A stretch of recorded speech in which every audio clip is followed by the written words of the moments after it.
What's up, everybody? This is Kim Gallen, class of '94 from Reebok.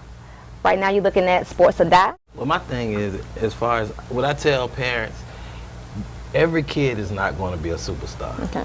So you got to understand, you got to know your child, you got to understand your child. Everybody's not going to be a superstar.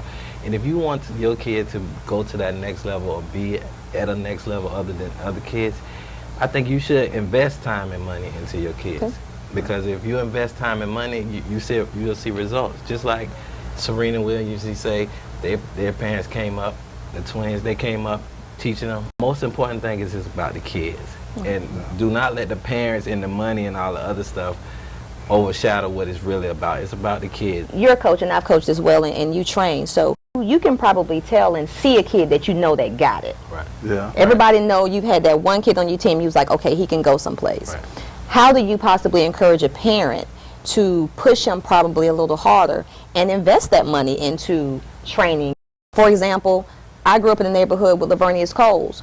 We knew when he was in 3rd grade that boy could go to the league. We all knew. And do you all think that Pop Warner takes away from high school sports? When it comes to the 9th graders, it's JV, so they really don't want to play JV because there's only 6 games in the season. Okay. When I can play Pop Warner and still get the same recognition, maybe even more. Okay. Because I'm getting more exposure from, I'm going all the way down south coming up. So then the internet is just putting them out there. So you could be the #1 running back in Pop Warner in the 9th grade, and everybody from here to New Jersey is going to know who you is. Okay. But in high school at JV, only person going to know about you is your head coach from the varsity. Okay. So, you know, it was not taken away from them. They don't have what we have to offer. Okay. Well, that actually is a good segue into the next question, because right now it seems that there's a lack of either energy, effort, or just all-out excitement in high school sports. So do you all think that this possibly because of a lack of talent that's coming out of this area, or maybe a lack of coaching? I'm gonna say you can't really blame it on all of it on the coaches, but you can also, because there's a lot of coaches out there that doesn't put kids in college. A lot of coaches, if you're not that top-notch guy, they don't back you. They don't push schools for you. If a school not coming for you, they don't push for you. So I can't blame some coaches for some things, but we also got to know as individual players that we can do our own recruiting. We got to learn that. You just like you got the internet and YouTube, you can push those tapes out, push your film out. So we got to learn that also. You can't just rely on the coach. It's a long range of coaches you can get. It's like 2 or 3 of them really. You know, I go about how you transform a child.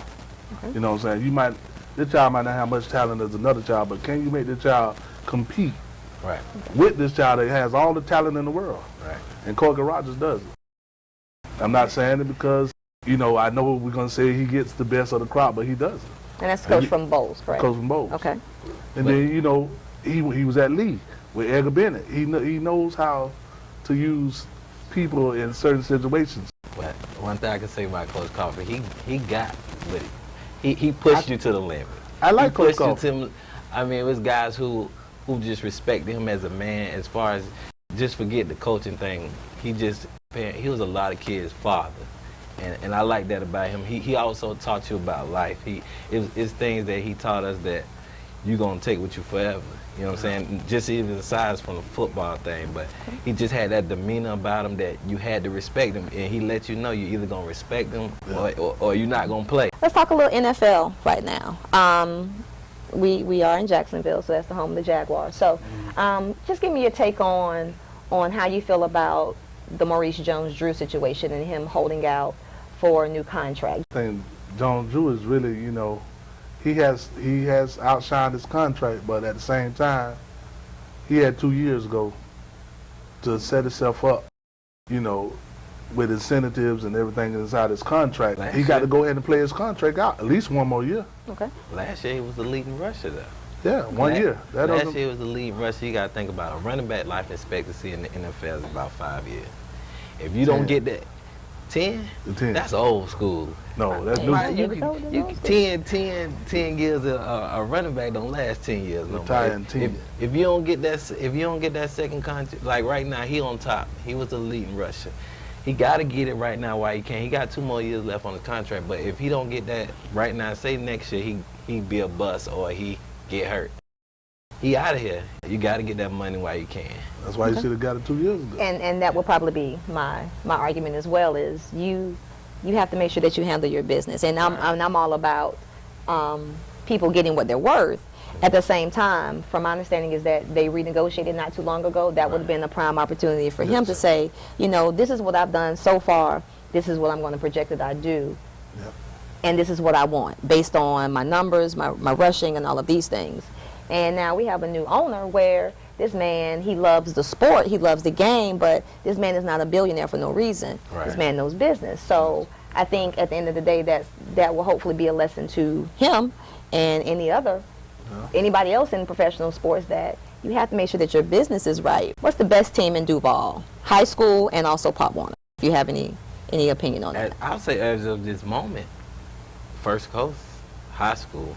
Okay. Pop Warner, I actually got a chance to see MOT play this weekend, and I can actually say they're as good as advertised. Grand Park, hands down. Now, what's the difference? It sounds like there's a difference. There's a no weight league. That's a no weight league. So they mean they can like you said, the junior Pee Wee, if he's 11 years old, he can weigh 200 pounds. Right. As long as he's 11, he's as long as he's 11, okay. they line up. Right. And you know, as far as them being the best Part 1, they will never be the Part 1 team. Yeah. They don't have the speed to beat us. Okay. And no, I know Scrap will be bad, but they don't have the speed. Speed, you won't never catch us. Okay. Even if they do score, they won't never be able to catch you. If I run a sweep or a pitch, his defensive end might weigh 200 pounds. My running back is 100.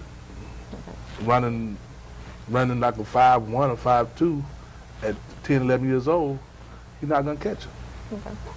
You know, and now in high school, I'm going under the gut today. I'm going with Reigns because I got a lot of my boys from Grand Park over there. Yes, you do. And, you know, First Coast lost a lot of receivers and a lot of boys to the league. You know, and like I said, they pushing it, but I see Reigns, you know, doing some things this year. I will weigh in, at least on the high school level. I'm going with Reebok.